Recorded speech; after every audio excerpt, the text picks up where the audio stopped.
Marc interviews Jeremy Floyd on his anti-human trafficking efforts in the Philippines and his merger with Willow International as Everfree, and their upcoming work in Belize and other trafficking hotspots around the world. Thanks for taking the time, Jeremy, and appreciate you sitting with us in Hollywood Times to talk about the work you're doing. Sure. So, Jeremy, tell me a little bit about Everfree, because I'm familiar with Kelsey's organization, but Sure. I'm not as familiar with Everfree and your role in it. Yep. Okay. So Everfree is actually about to be birthed. And I am actually the CEO of an organization called 10,000 Windows. And so the relationship between me and Kelsey, or 10,000 Windows and Willow, is that we are coming together. We are merging to become the organization Everfree. Oh, okay. Yeah. So that's a merger. It's a merger that's happening, and we're going public with it in January. Got it. So tell me a little bit about the old organization that is going to be part of that merger. Yeah. So 10,000 Windows got its start in 2007, 2008.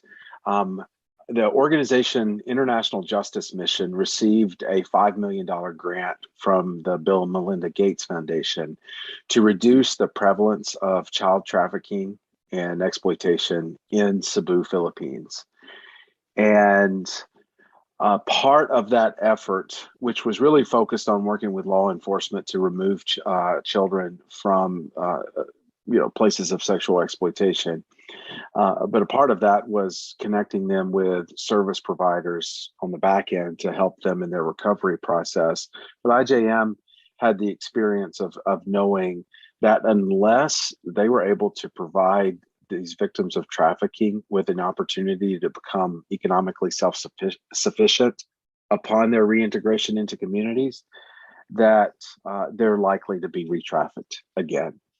And so IJM, as a part of this grant from the Gates Foundation, started a pilot project that was focused on increasing realistic and sustainable opportunities for economic self-sufficiency for trafficking survivors. And this helped, with the reintegration support. So fast forward a couple of years, after that pilot project,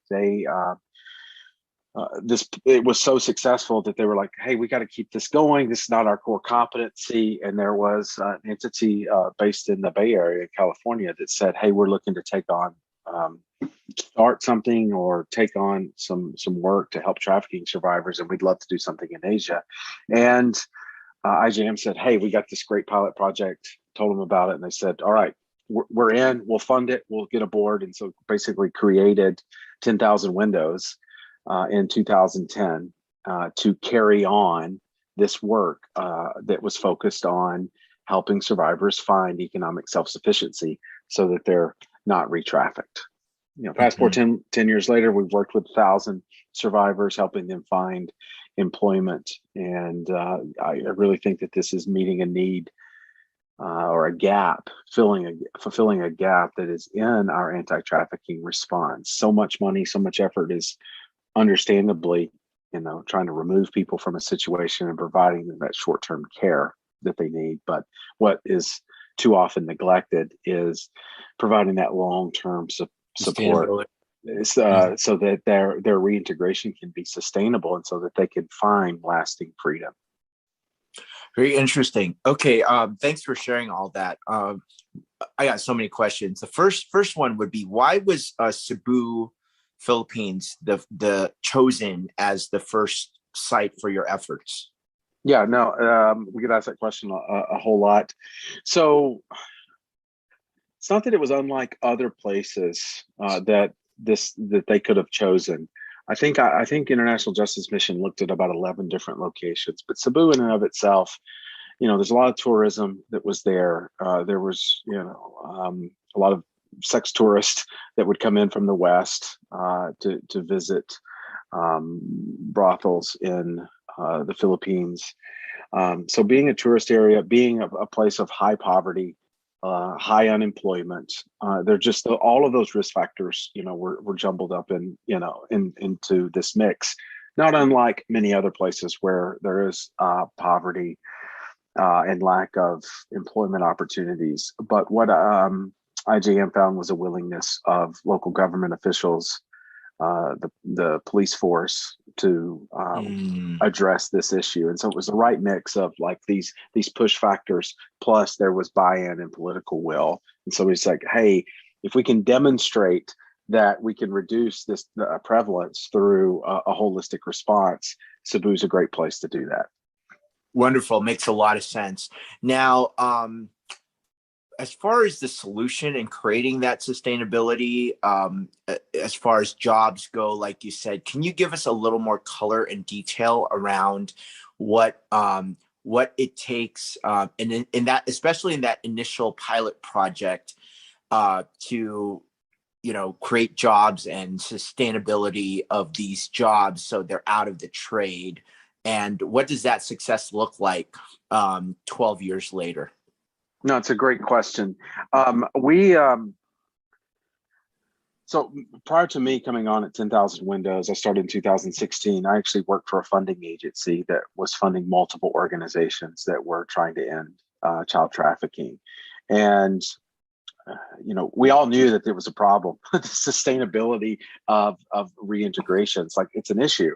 And it was built around economic self-sufficiency. Like, how do we do that? And a lot of people kind of took the approach of creating specific jobs for trafficking survivors. They would start a social enterprise.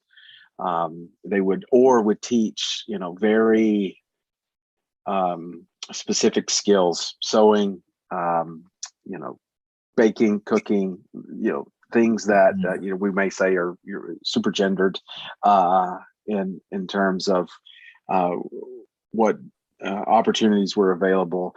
But what we did is come in and said, okay, those approaches may have a place, but often those social enterprises are heavily subsidized. Those businesses are not sustainable in and of themselves. And just as soon as a founder or someone who started that social enterprise moves on to a different stage of life or different stage of career, those things shut down, and it can only employ at best a few dozen people. And here we are, with hundreds and hundreds that are being identified and rescued. Like, where are they going to go? So there were three things that we did and have continued to do over the last 10 years that it takes a different approach.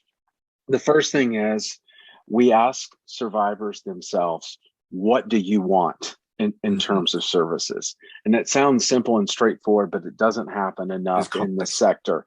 Yeah, it's very much, here's what we have for you. And they're like, well, that's not what I need. There's tons of research out there. If you look around, that if you ask a trafficking survivor, what do they want? The number one thing they're going to say is, I need a job so I can provide for myself and provide for my family. Hands down, they're going to say. And if there's anything in terms of restorative justice or anything like that, it's like, hey, can I just get paid some back wages, some things. So it's really economic in nature. That's what they're feeling. So we asked survivors, what it is that they want. The second thing that we did is we actually went out into the business community and asked them, what are your needs? What are you looking for in entry level positions? And we wanted to know, do we need to be prepared to teach hard skills, or is there something else that we need to build our program around? And we on an annual basis go around to different HR firms, manpower firms, and say, hey, what are people looking for, in hiring entry level positions? And what we find consistently is they can teach the hard skills. They're looking for people who have good soft skills, so that they're reliable. They show up on time. They know how to work with a team. They know how to manage adversity. Those types of things. So we then created a program that was not job skill specific, but was job readiness training, which was teaching soft skills. Like, hey, if you're going to succeed in any job, then these are the types of skills that you need. And I think we've seen here on research on just basic human development, child development, in the West, that academic achievement is really important, but it's those soft skills that can put people over the edge. Right. And when you come from a more stable home, you're being taught those things, or maybe you're catching them, by from examples of the people that you're around. But we found that survivors, this was a lot of this was new to them. And we've developed a successful soft skills training program. The third thing that we did, it goes back to asking survivors what they want, is we took a career like counselor approach to our work, saying, hey, what are you interested in? Like, what do you like dream of in terms of like what your life looks like, and how that applies in your vocation and your job. And what we find consistently, again, is that survivors are quite shocked that people ask them what they want. There's often all these demands that are put on them, but we have people come in and they're like, oh, I can kind of dream about a future, and I'm kind of developing this relationship with you where I trust you that you can help me fulfill my dreams. And so that approach puts every one of the survivors that we work with on an individual track toward a specific career goal. Some require completing education, including some we've helped go through college. And so you fast forward 10 years, and what types of jobs do people have? Well, you have people that are, working entry-level jobs selling sunglasses in the mall. You have people that are working at KFC or Jollibee, fast food restaurants. We've got some that are working in construction industries, but we also have 43 women that have graduated college, wow. 10 of which are now social workers, helping vulnerable people like them, and who have had life's experience like they have. We have one survivor that works for JP Morgan, and in the financial industry. So these are not just jobs where people are sewing or making little trinkets, that are sold in some kind of charitable market in the West. These are real jobs, and they're sustainable. And our process teaches survivors how to find those safe employers and those good jobs. And if they're ready to move on, they can find another job. So that's why we're not just providing this one job. If it goes away, they don't know what they're going to do. We're really setting them on a different trajectory for the rest of their career. How long is that training process? And I'm pretty sure it varies among, some who are quicker learners, but in general, how long is that training process before they're let out in the world to go find that job? And then how many women and I guess men have you guys helped all together in Cebu specifically? Yeah. So I'm glad you mentioned men, because yes, we do help men. Yes, men are trafficked, and I think that sometimes we miss that. Yeah. That being said, 85% of the people we work with are women. 15% are men. In the Philippines, again, what we found is if an individual wants to find a job that is with a safe employer, that pays a fair wage, that provides benefits, adheres to labor laws and things like that, that a high school education is necessary. Like you got to have a high school education if you want to be considered for those types of jobs. So you asked the question about the length of our process. If someone comes in and they have a high school education already, they already have their diploma, they can be in our program, the initial training for about 3 months. And then they're beginning to look for jobs, and we're helping them in that search. We're helping them prepare for interviews and job applications and those things. And then we're providing follow-up support for up to 2 years after they are initially employed. And it's heavier touch, early on, lighter touch toward the end of that second year. When, and this is the case most of the time, or majority of the time, when survivors come into the program and they haven't completed their high school education, then the process is longer, and we have a few more challenges that we have to address. Fortunately, the Philippines has a GED equivalent type of program, education program. We provide tutoring services to help prepare individuals to take and pass that GED type of exam. Unfortunately, in the country, the pass rate is only 14%, 14 to 16%. But those that go through our program pass at a rate of 86%. Wow. And I think it's the social and emotional support that we provide kind of underneath the tutoring and the extra help to get them prepared. And this process really depends on, like, did somebody leave off after grade 5, or did they complete 8th grade and they just got a couple more years of work to do. So the education support that we provide is really, I mean, it makes sense, right? But it's foundational to getting somebody to be job ready. And Jeremy, what does that support look like? I know you are kind of the head of all this, but I assume you can't be in the Philippines 24/7. No. So I'm sure you're relying on a team. How many people are working? And then what percentage of that is Americans versus leveraging maybe some of the local help that you can get in Cebu? Yeah, so it is of the utmost importance that we empower local leaders to address these types of problems in their areas. So these efforts that I'm talking about, the program was designed by an American, but it is implemented by Filipinos. We have 19 to 20 staff in the Philippines. We are led, all but one are women.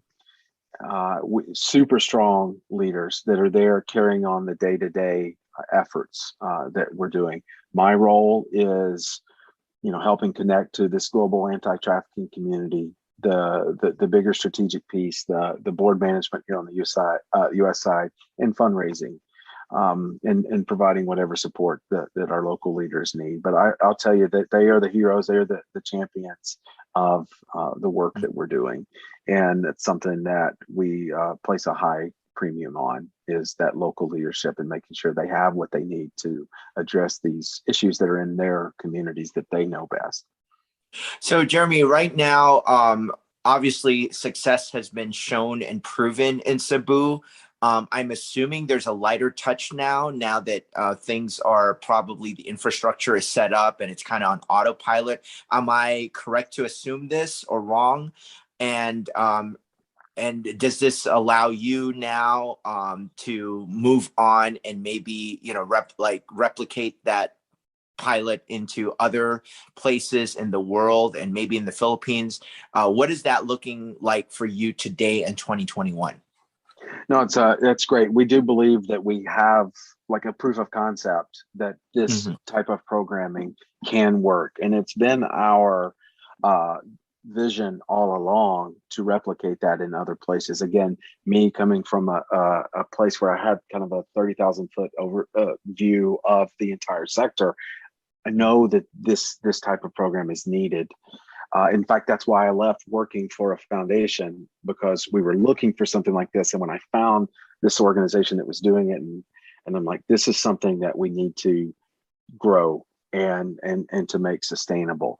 So this gets to why we have chosen to merge with Willow International, is because we both share a vision to grow. We did a pilot project in 2016 through 2018 in Manila to see if we couldn't expand by opening a new office there. And we had some preliminary success, but what we found was our program was so focused on just the jobs piece that the survivors needed more holistic care. That in the Cebu, we were working with strong partnerships, other shelters, and social service providers that could provide those other pieces, while we focused on the job readiness training and education and job placement. Didn't have those same types of relationships and networks, and it was a little bit harder for survivors to persevere through that time period of completing their education, and looking for employment. So we learned from that if we are going to grow, we've got to have more comprehensive services around survivors. Now, not to speak for Willow, but Willow would say, hey, we've got this vision to grow. We've got a really good program that provides that shelter-based care and some community-based care in the short term for survivors coming out of trafficking. But they don't have the economic piece, the economic empowerment piece, and the jobs piece. And so we realized that coming together, that we could sort of round out our programs. So to answer your question, yes, we do have a vision to grow into trafficking hotspots around the world. And what continues in Cebu is the work that we're doing. We'll expand it, even within that region. But that our office in Cebu will essentially become a signature site for Everfree in this merge. And it will serve as a center of excellence for economic empowerment programming. And our desire is to bring organizations that are working with trafficking survivors all over the world to Cebu to look at this model, to learn from it, and to send our staff, to these different hotspots to train other organizations in how to adopt and implement this model that we have proven in Cebu. That's great. I'm so struck by what you just said about Manila, because actually that would be the first place that I would think efforts would start in what the great work you're doing.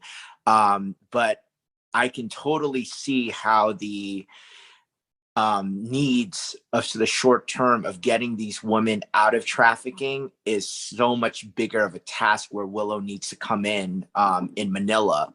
And I would assume in any major, sex tourism city like Bangkok or Saigon, all these places I think would be very similar to Manila in that regard, and smaller cities in Southeast Asia would be very similar to Cebu. But have you guys worked that out? You said from 2016 to 2018, so you guys did 2 years of kind of work and working out the kinks. Are the kinks worked out yet? And do you have a good pilot in Manila, or is that still kind of in progress? Still in progress. We've, the things we're talking about now we would have wanted to talk to you about in January of 2020, but COVID happened, and we sort of went into emergency mode. All those women that we'd helped find jobs, all of a sudden we're losing jobs. And we were trying to provide emergency care. So a lot of this is still in progress. Yes, we can go back up to Manila. Manila presents a number of challenges. The distinction in what we did then versus what we were doing now, and I do think this is an important part of our vision. What we were doing then is let's create an office there.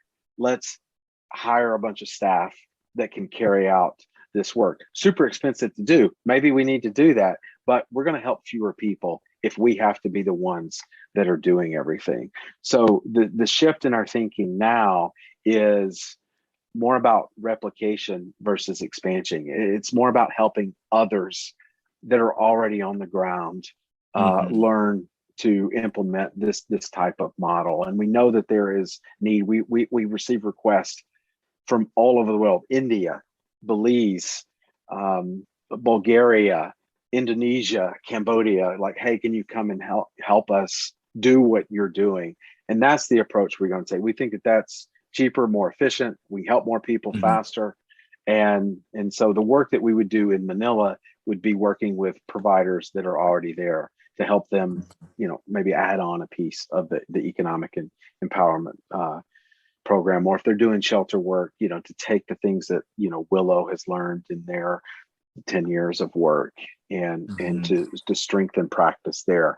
But the reality is, anywhere where trafficking is prevalent, any trafficking hotspot in the world, there are already people there, locals that know that there's a problem and they are working on it. And if you ask them almost to a person, they'll say two things we need. Help us think through our model, help us think through building our skills to address this, and can you help with some funding? And we feel like the worst thing for us to do would be to come in, set up shop, because we've got, funding here from the US, and displace those local workers. What we want to do is come in and help build them up, because this is their community. They have the relationships. They know the stakeholders. They understand the problem in their area, and they just need a little bit of support. And that's the approach that we will take as Everfree moving forward. That's great. And then what are the next hotspots you're going to target in that effort? Do you have an idea of, are you going to keep it to the Philippines or just Asia, or are you going to, because I know Kelsey's done great work in Africa. So is it just whoever first come, first serve type of thing? What's kind of the vision as far as scope goes? No, that's great. So we want to, our intent is to work in places where there's high prevalence, but a low availability of services. So our first step is to go into Belize. It's a small country, but there's 0 aftercare shelters that are there to work with survivors of child trafficking. There's none there. And we have friends and colleagues from other organizations who are involved in, perhaps rescuing children at the border of Guatemala. There's nowhere for them to go, and when they take them back to the border, there are traffickers there waiting on them. And that situation is not acceptable. So Belize is the first place that we're going to go. We're going to work through a local organization there to help them adopt this comprehensive model that's taking both what Willow's done in Uganda, what we've done as 10,000 Windows in Cebu, and implement it in Belize. So that's the first place we're going to go. It's keeping us pretty busy right now, as you can imagine. But high prevalence, low availability of services. Those are the most urgent areas. Yeah, that's where we're looking. And Kelsey and I have a number of relationships kind of across the world in this sector. And so knowing people and knowing, the players that are there makes sense. So I can see us that other African countries and other places in Southeast Asia are places that we're looking at right now. Wonderful. Thanks for that preview.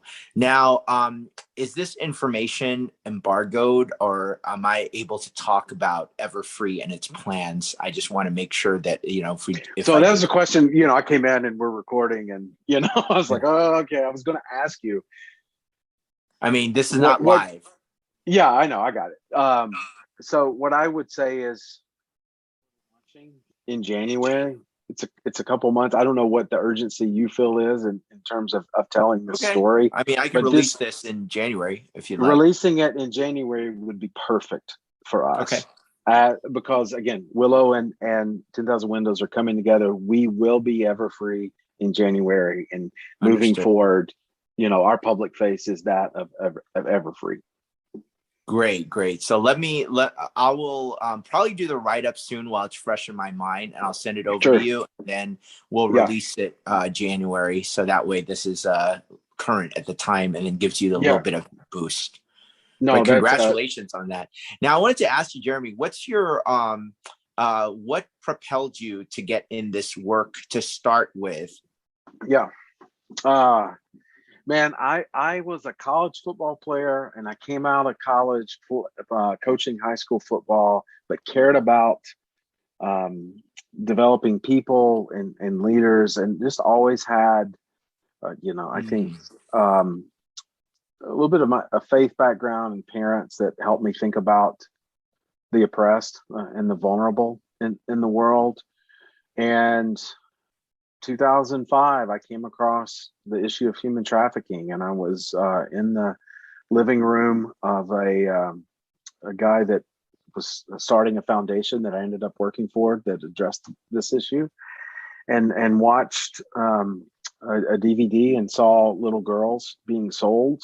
And in the midst of watching, that DVD, it was on an old white iBook. I can still remember, that my little girl was coming and kind of messing with me and interrupted me. And that's just, after watching it, I'm like, I had a toddler and a baby girl, and just started thinking like, oh my gosh, this can't exist in the world.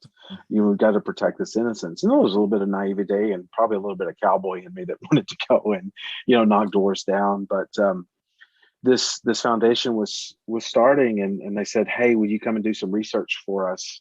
I was working on a master's at the time and thinking about PhD work, and I was like, oh yeah, I'll do some, I need a side job, and got so caught up in it that I ended up leading a program for a family foundation. And when again, 30,000 foot view of dozens and dozens of organizations, there were two things that stood out to me. Number one is, like, if we can't help people find economic self-sufficiency, their chances of re-victimization are really high. Mm-hmm. And then I noticed there's a lot of small, locally led organizations that have really great work, but aren't sustainable, mm-hmm. without,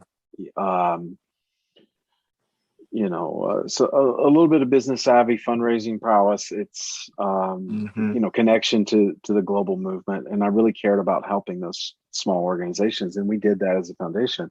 But when 10,000 Windows, came into my view, I'm like, oh my gosh, you got this small organization doing great work, helping with the economic self-sufficiency piece. Found out they were looking for someone to lead their efforts, and I jumped on it.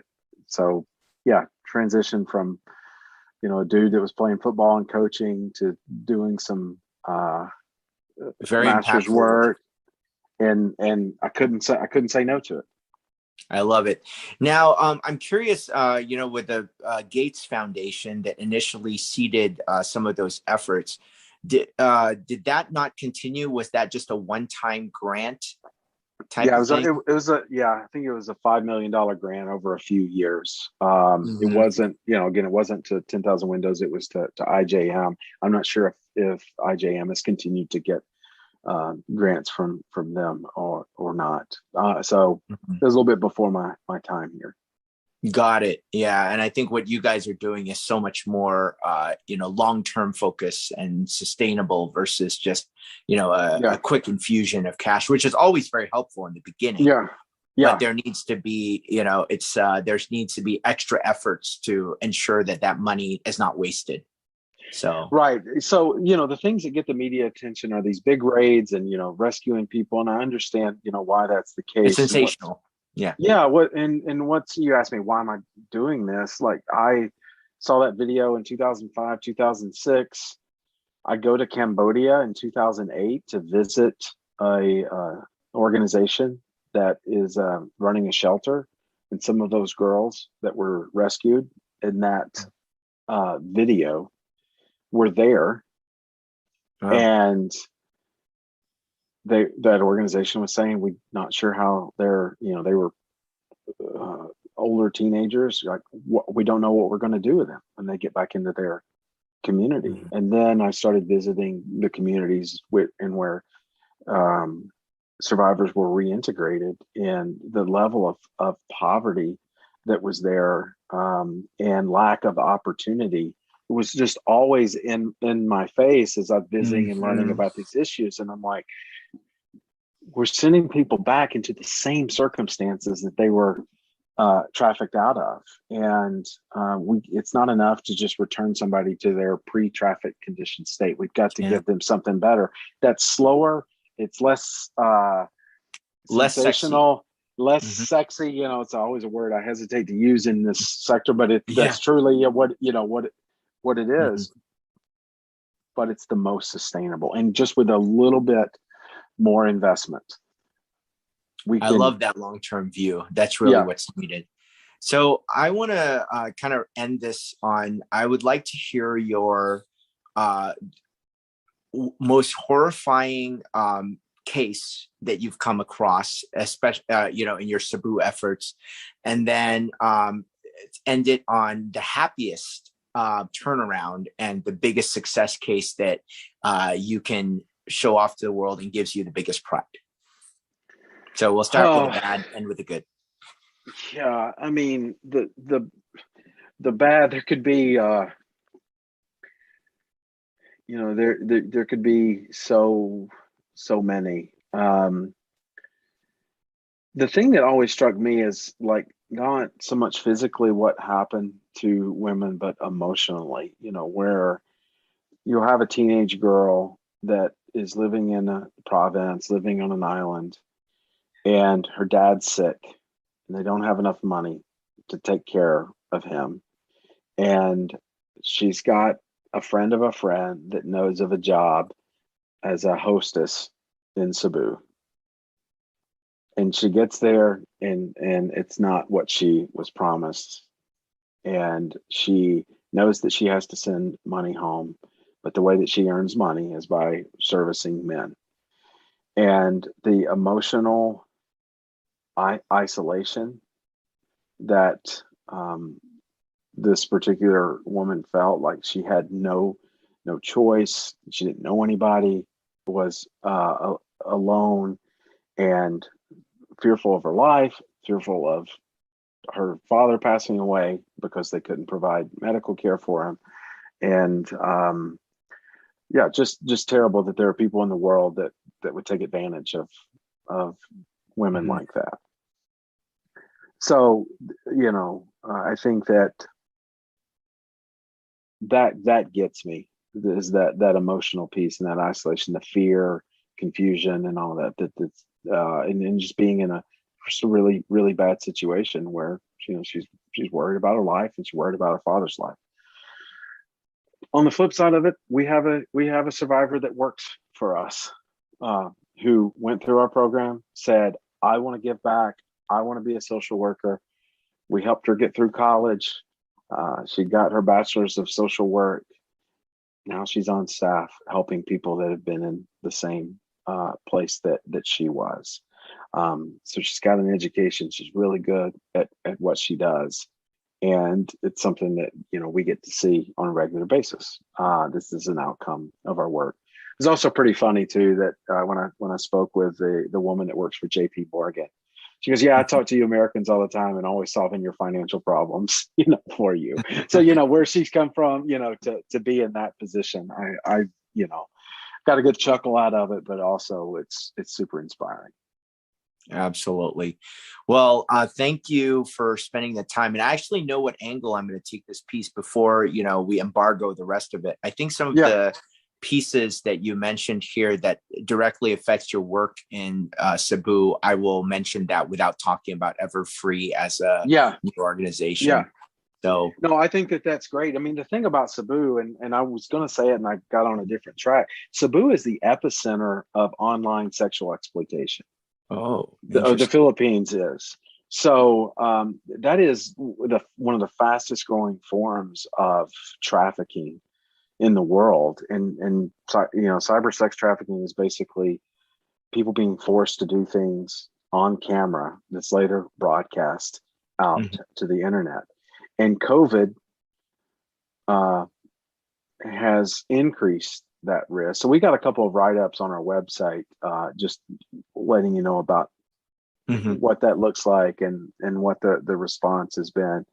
But that's something that we're real proud of, because we really think we've helped both prevent it, by helping people find employment. So, these sectors are shutting down.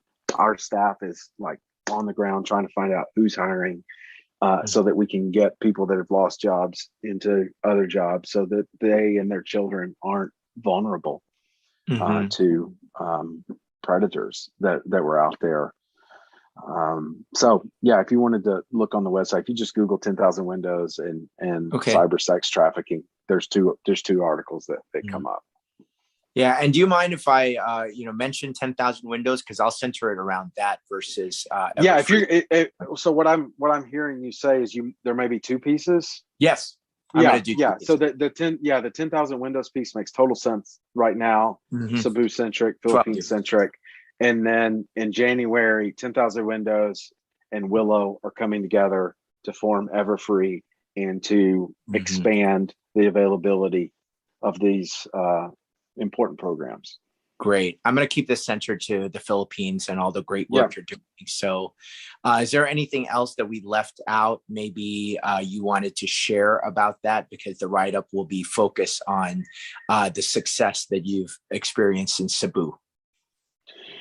I would just say that while the work has been centered there, it's been very generous Americans and oftentimes Filipino Americans that have funded this work. We have a board member whose mom is Filipino, so she's half Filipino, and it's just always inspiring to come across people that are wanting to help.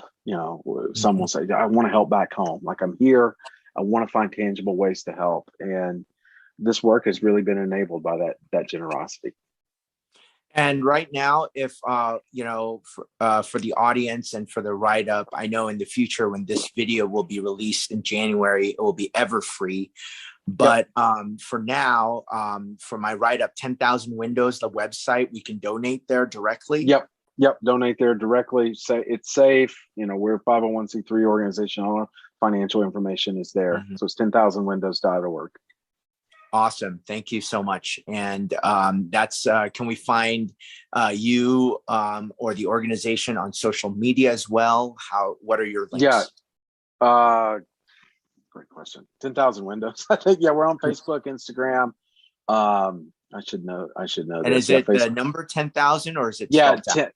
It's 10,000 Windows. No, it's not. What is it? Hang on. I should know this. Oh man, it's all good. That's it. Yeah. So 10 and then the word 1,000. Yeah, the word 1,000 and the one Windows there in the chat. So we're on Facebook, we're on Instagram, LinkedIn. You can find us there. Awesome. Thank you so much, Jeremy, for taking the time. And I'll probably catch up with you once that merger let's do it. Yeah. In January. And thank you now for sharing. I know I'm going to gear this towards the Filipino American community. So we hope to get more engagement and more, partnerships. And offline, I think I'll reach out to you because I got some partners you may be able to work with in the Philippines. So thank you so much for your work there and for your heart for the vulnerable, for your heart for Filipino young women that have been, put in this trade. I so appreciate everything you've done. And thank you for taking it. Yeah, man. Appreciate you. Thanks. Okay. Have a nice